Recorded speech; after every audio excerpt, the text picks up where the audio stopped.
Okay, I'd like to discuss knife testing and my approach to it. Now you see, several people doing cardboard cut testing. Now I don't find anything wrong with the cardboard cut testing, but what about the people that don't cut cardboard with their EDC tools? I figure there's a gap in testing that should be explored, and I'm going to walk through what I like to do or what my approach actually is. Now, instead of cardboard, I wanted to find a different material that normally dulls knives. Now, I'm currently using a mixture of sand, gravel, and potting soil. Now what I like to do is take builder paper and set it on top.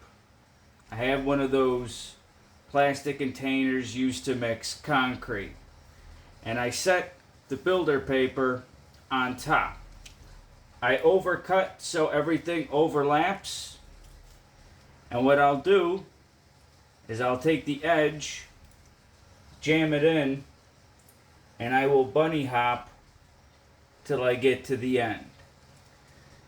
That way each knife travels the same distance, each knife has the same material to go through, and I proceed to actually regulate the edge finish and different modes of testing. Now, I'm not trying to force cuts because I know there's bits of gravel in there that will deteriorate the apex. I think when you start getting into hard cutting materials, what tends to happen is lateral force and overall geometry plays a factor. I'm trying to gauge only the apex because I think that's a fair competition. Now what I'd like to do after I do a set number of cuts, I'll use index cards to test the value of just the apex themselves. I'll hold it, and then I'll do a quick, with very little to no force, run across. Now, generally I will have a set number of cuts. Sometimes I'll actually test a strop to actually get more accurate numbers because that's how people use strops. I don't. But what they'll use is their EDC tool. They'll cut a certain number of things throughout the day, come home, strop, come back to work the next day and use the same thing, repeat. So that's what I like to do to give an accurate portrayal of how people use their EDC tools.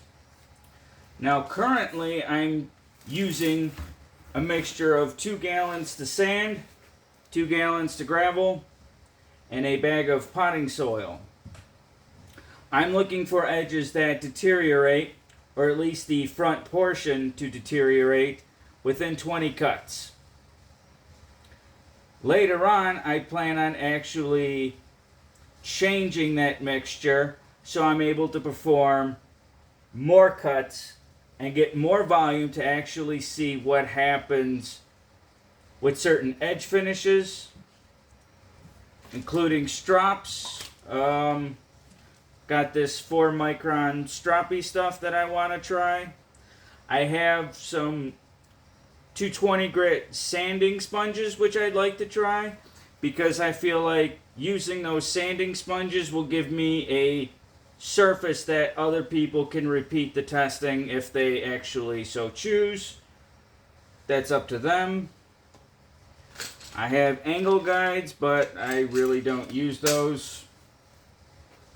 Now what I'd like to do before I start testing, I'll vary it up with the the edge finish, but I like to keep it as consistent as possible.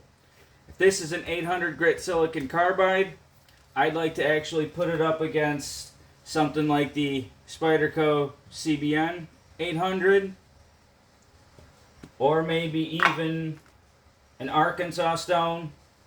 I'd obviously condition it to 800. I could use the soft, but I'd like to actually use the hard Arkansas stone, and to see which edge or how it actually differs from a CBN / diamond silicon carbide. I'll use 1000 grit vitrified diamond. I'll put that up against my 1000 grit Pride abrasive waterstone. See what actually difference that I'll have in there. Now what I do differently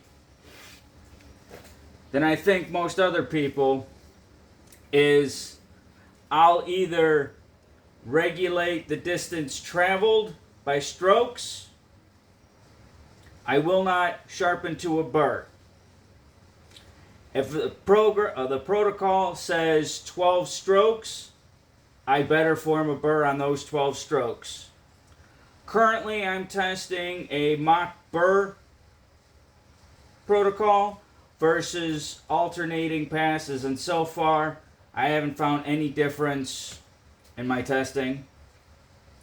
Now, before I go through a cycle of testing, I will clean, condition all the stones, and because I'm using 24 different knives, I randomize which gets which stone and which session actually goes first.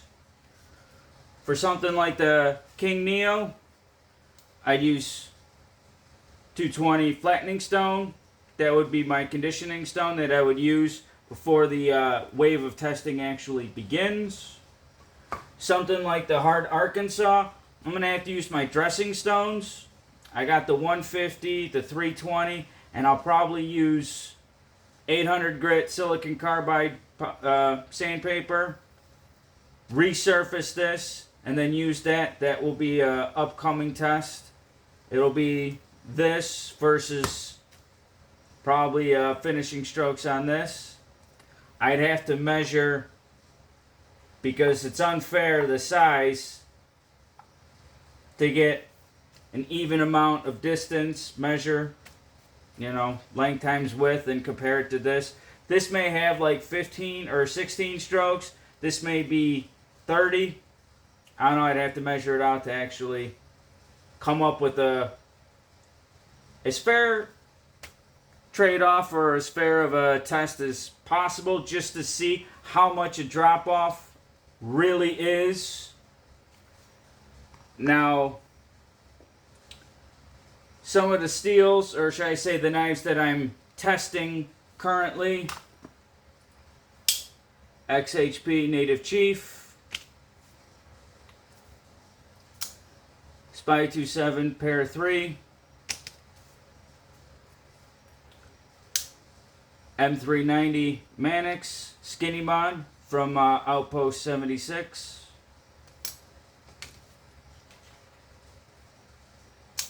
S30V Pair 3,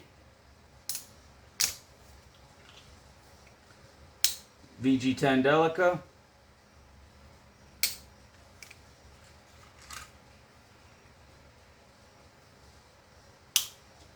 S90V. This knife actually got crushed, so it's kind of hard to open.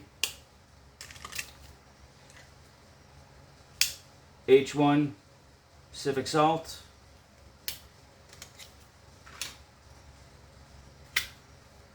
.4V Shark Alex Steingraber,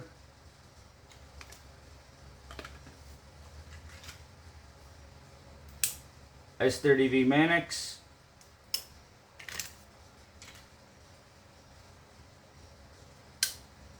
S45 Sebenza 31,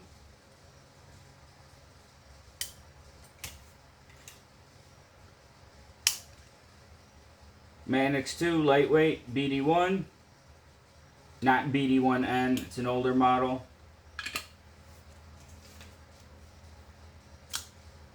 Rex 45 pair 3.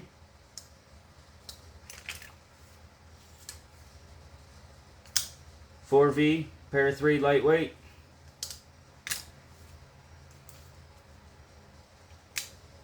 Polestar, BD1.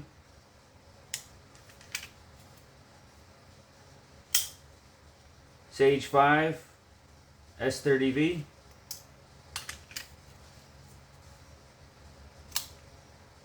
Cruair, PM2 from DLT Trading.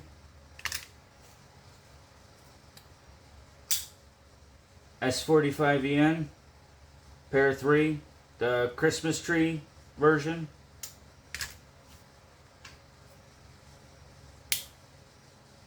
K390, Stretch 2. As you can see, I am a big fan of Spyderco. PM2, Maximate.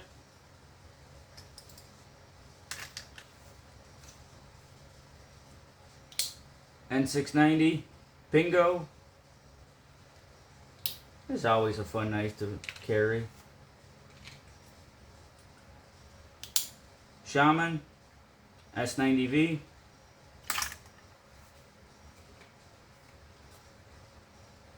M4 PM2, Smoky Mountain Knife Works. I think they call this the Arctic camo.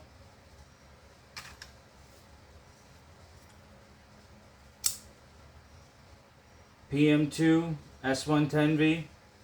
I'm still going to test this edge that I sharpened the other day and just put that separately. And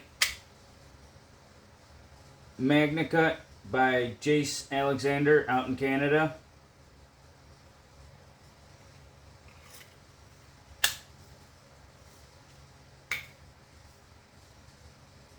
That's my testing. I have more future testing planned.